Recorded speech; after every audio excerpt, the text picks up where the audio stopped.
আসসালামু আলাইকুম। Faraz family blog channel থেকে আমি ফারিয়া নতুন দিনে নতুন আরও একটি ডেইলি ব্লগ দেখার জন্য সবাইকে স্বাগত জানাচ্ছি।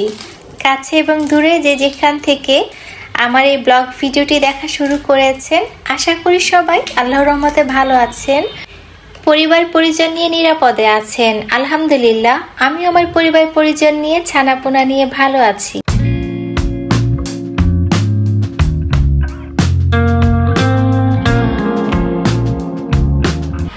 বেশ কিছুদিন আগে বাসায় দাওয়াতের মেহমান এসেছিলেন, তো একা হাতে ছোট বাচ্চা নিয়ে দাওয়াতের মেহমানদের জন্য কি কি আয়োজন করেছি এ সব কিছু নিয়ে আজকে পুরো ভিডিওটি সাজিয়েছি। আশা করছি আপনাদের ভালো লাগবে।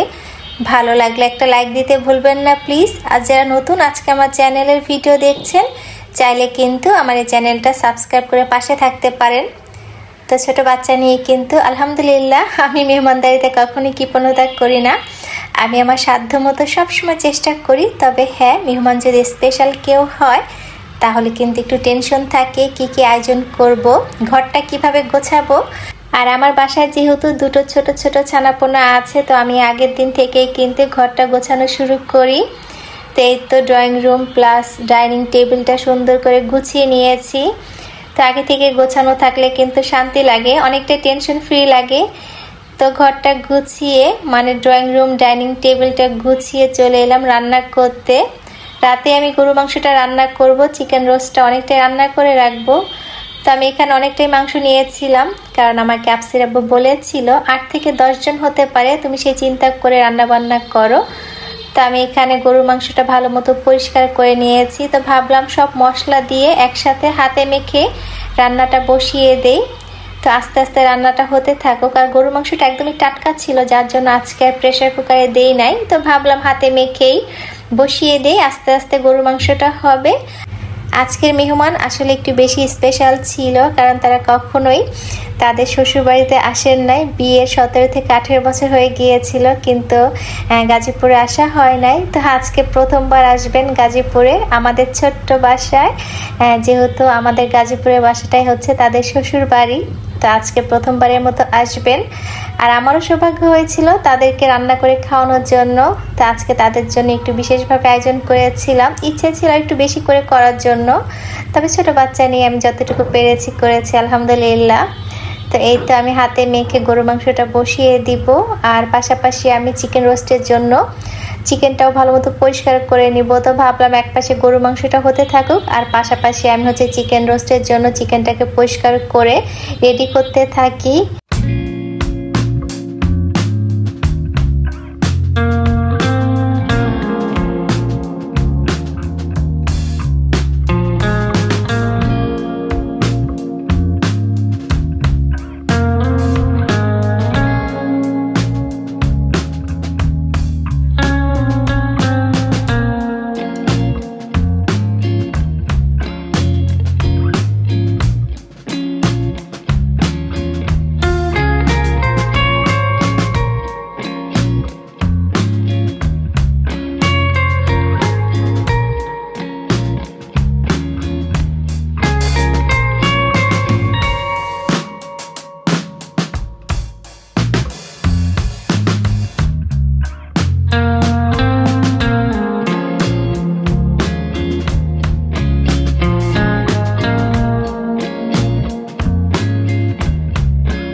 একটানা ভয়েস দিতে মাঝে মধ্যে একদমই ইচ্ছে করে না। যখন একটানা ভয়েস দিই গলার মধ্যে খুশখুশ করে, তাই তো মাঝে মধ্যে মিউজিক অ্যাড করে দেই। জানি না আপনাদের শুনতে কতটা ভালো লাগে বা খারাপ লাগে, চাইলে কমেন্ট করে জানাতে পারেন যে আমি মাঝে মধ্যে যে মিউজিক দিয়ে দেই কেমন লাগে শুনতে। এই তো আমি কিন্তু চিকেনটাকে সামান্য একটু লবণ আর 2-3টা কাঁচামরিচ চটকিয়ে দিয়েছিলাম, মানে ভেঙে দিয়েছিলাম ম্যারিনেট করার সময়। তো চিকেনটাকে ভালো মতো ভেজে নিচ্ছিলাম। আমি সবসময় চিকেন রোস্ট ভাজার সময় একটু ঢাকনা দিয়ে ঢেকে দেই, কারণ যে পরিমাণে তেল ছিটে কি আর বলবো। এক চুলাতে আমি রোস্টের জন্য চিকেন ভেজে নিচ্ছিলাম আর অন্য চুলাতে কিন্তু মশলাটাকে ভালো মতো কষিয়ে নিচ্ছিলাম। রান্নাবান্না কিন্তু আমরা সবাই কম বেশি পারি। আমার তো মনে হয় আমার চাইতে আমার আপুরা বান্টিরা একটু বেশি ভালোই পারেন, আমি বরং সেই তুলনায় খুব একটা ভালো পারি না। আজকে প্রথম আমি একা হাতে কিন্তু 8 থেকে 10 জনের জন্য আয়োজন করেছিলাম। এর আগে আমি কখনোই এত লোকের আয়োজন করি নাই, তবে হ্যাঁ এত লোক আসে নাই পরবর্তীতে। কিন্তু এই তো আমি চিকেনটা দিয়ে দিয়েছিলাম। আমি যেদিন মেহমানদের জন্য আগে থেকেই মানে আগের দিন রাতে রোস্ট রান্না করে রাখি, আমি কিন্তু ঘিয়ের পরিমাণটা কম দেই। পরের দিন যখন আবার জাল করি তখন বেশি করে ঘি দেই, বেরেস্তা দেই। তো আমি এইভাবে কিন্তু আগে থেকে রেডি করে রাখি।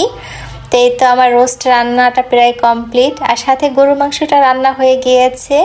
তো মেন 2টা আইটেম রান্না করা হয়ে গেলে কিন্তু টেনশন অনেকটাই কম লাগে। তো ঠান্ডা হওয়ার পরে কিন্তু আমি একটা বক্সে করে নর্মাল ফ্রিজে রেখে দিব। পরের দিন যখন গরম করব নতুন করে ঘি বেরেস্তা দিয়ে গরম করলে হয়ে যাবে। এরপরে সেমাই রান্না করতে চলে এলাম। তো ভাবলাম সেমাইটাও রাতেই রান্না করে রাখি, রাতে রান্না করে ফ্রিজে রেখে দিলে খেতেও ভালো লাগবে। তো আজকে ডেজার্ট আইটেম হিসেবে আমি সেমাইটাই রান্না করব। তো সেমাই কিন্তু কম বেশি সবাই পছন্দ করে, তবে আমি সেমাই রান্নাতে কড়া মিষ্টিটা ব্যবহার করি না, একটু কম মিষ্টিটাই দেই। সেমাইটা ভালো মতো ভেজে নিচ্ছিলাম। সেমাই ভাজা ভালো হলে দেখবেন সেমাই রান্নাটাও দারুণ হয়। একটু লাল লাল করে সময় নিয়ে সেমাই ভেজে তারপরে রান্না করলে সেমাইটা আস্ত থাকে, ভেঙে যায় না বা গলে যায় না। তা আমি যখন সেমাইটা ভাজি অনেক সময় নিয়ে ভাজি। আর এই তো পাশের চুলাতে তেজপাতা এলাচ দিয়ে আমি দুধটা জাল করে নিচ্ছিলাম। তো আমি আজকে গরুর দুধ সাথে হচ্ছে আড়ঙের দুধ দিয়েছিলাম। তো এখানে দুধ জাল করে অনেকটাই ঘন করে নিয়েছি। আর এই তো পাশের চুলায় সেমাইটা ভেজে নিচ্ছিলাম। তো সেমাই আমার অনেক বেশি পছন্দ। আমি যখন সেমাই রান্না করি মনে হয় ঈদ চলে এসেছে, ঈদ ঈদ একটা ফিল আসে সেমাই রান্না করার সময়।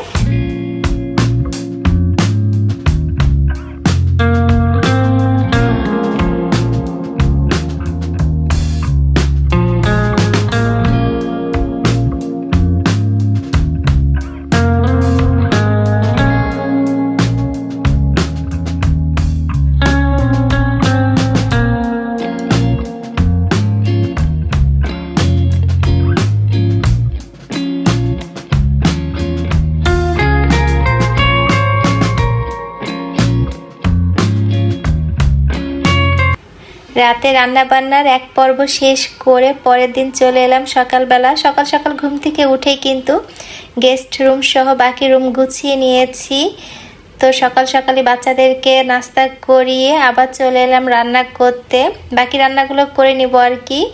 আর যেহেতু মেহমান খুব তাড়াতাড়ি আসবেন, তো ভাবলাম আগে ভাগে রান্নাবান্নাটা শেষ করে ফেলি, কারণ আসার পরে নতুন মেহমান, স্পেশাল মেহমান, নাস্তা দেওয়ার একটা ব্যাপার থাকবে। তো এখানে আমি চিংড়ি মাছ ভুনা করে নিয়েছি। তো এখানে ধনিয়া পাতা দিয়ে বেশি করে কাঁচামরিচ দিয়ে চিংড়ি মাছ ভুনা করেছি। তো সাথে একটু ডিম ভুনা করতে চেয়েছিলাম, পরে ভাবলাম ডিম ভুনা না করে এরকম আস্তে আস্তে করে ফ্রাই করে রাখি, মানে একটু তেলে ভেজে তারপরে রেখে দেই, দেখতেও ভালো লাগবে, আমার সময়টাও কম লাগবে। তো ভুনা না করে আজকে একটু ভিন্নভাবে ডিমটা ভাজা করলাম আর কি। তো এরপর আবার ছোট মাছ রান্না করব। যারা বিদেশে থাকেন, তো দেশে আসার পরে কিন্তু তারা বেশি করে ছোট মাছ খেতে চায়, কারণ বিদেশে টাটকা ছোট মাছ পাওয়া যায় না, যেটা আমাদের দেশে পাওয়া যায়। তো আমি এখানে মলা মাছের চচ্চড়ি করব। বেশি করে পেঁয়াজ দিয়েছি, অল্প টমেটো দিয়ে হাতে মেখে মলা মাছটা রান্না করব। যে কোনো মাছ টাটকা খেতে কিন্তু খুব ভালো লাগে, বেশি দিন ফ্রিজে মাছ থাকলে স্বাদ নষ্ট হয়ে যায়। আর যে মাছগুলো বিদেশে যায় ফ্রোজেন অবস্থায়, সেই মাছের কিন্তু স্বাদ খুব একটা ভালো থাকে না। যার জন্য বিদেশ থেকে যারা আসে দেখবেন বেশি করে মাছ খেতে চায়, মাছের প্রতি তাদের বাড়তি একটা আকর্ষণ থাকে। তো আমি চেষ্টা করি দেশে বাড়ি থেকে কেউ আসলে বেশি করে মাছ খাওয়ানোর জন্য, মাছ রান্না করে খাওয়ানোর জন্য।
আলহামদুলিল্লাহ আমার কিন্তু সকাল 11টার মধ্যে সব রান্না বান্না শেষ। আর এরই মধ্যে কিন্তু আমাদের বাসায় স্পেশাল মেহমানও চলে এসেছে।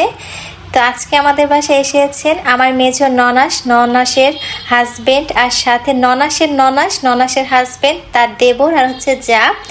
তো আমার মেজ ননাসের হাজবেন্ড কিন্তু এই প্রথম গাজীপুরে এসেছেন। গাজীপুরে যেহেতু তার শ্বশুর বাড়ি, আর শ্বশুর বাড়িতে আজকে প্রথম এসেছেন, কারণ এর আগে কখনোই আসেননি। আর আমরা সবাই যেহেতু এতদিন ঢাকাতেই ছিলাম, তো ঢাকাতেই বিয়ে, ঢাকাতেই সব কিছু হয়েছে, যেহেতু এখানে তেমন কেউ থাকতো না। তো এই তো বাড়ি হওয়ার পরে কিন্তু আজকে প্রথম আমার ননাসের হাজবেন্ড এসেছেন। তাদের জন্যই আমার আজকের এই ছোট্ট আয়োজন। তো আলহামদুলিল্লাহ যতটা পেরেছি করেছি। সাথে আফসির আব্বু রেস্টুরেন্ট থেকে আবার কেশন সালাদও দই এনেছিল।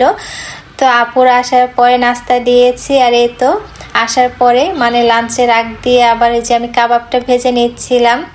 তো আগে থেকে কাবাব বানিয়ে রাখলে কিন্তু অনেকটাই উপকার আসে। আর এই তো আপু কিন্তু আমাকে অনেকটাই সাহায্য করছিল। আপু কিন্তু অনেক সাহায্য করেছিল আমাকে। নাস্তার পর্ব শেষ হওয়ার পরে যেহেতু হেল্পিং হ্যান্ড খালা চলে গিয়েছিল, আপু হাতে হাতে টেবিলটা পরিষ্কার করে দিয়েছে, আবার কিছু প্লেট ধুয়ে দিয়েছিল আমাকে। বললো তুমি একা কীভাবে করবা, ছোট বাচ্চা নিয়ে আসো, আমি তোমাকে সাহায্য করে দিই। তো আপু কিন্তু সুন্দরভাবে টেবিলটা গুছিয়ে দিয়েছে। এখন সবাই আসবে, খাওয়া দাওয়া করবে। তো আলহামদুলিল্লাহ যতটা পেরেছি। তো যাই হোক, জানি না কে কে এতক্ষণ অনেক ধৈর্য নিয়ে কষ্ট করে আমার পুরো ভিডিওটি দেখে যাচ্ছেন, আমার বকবক শুনে যাচ্ছেন। আজকে দাওয়াত ব্লগ আপনাদের কাছে কেমন লাগলো ছোট্ট একটা কমেন্ট করে জানাতে পারেন। এতক্ষণ অনেক ধৈর্য নিয়ে আমার পুরো ভিডিওটি দেখার জন্য সবাইকে অনেক ধন্যবাদ জানাচ্ছি। সবার সুস্বাস্থ্য দীর্ঘায়ু কামনা করে আজকের মতো বিদায় নিচ্ছি। আল্লাহ হাফেজ, আসসালামু আলাইকুম।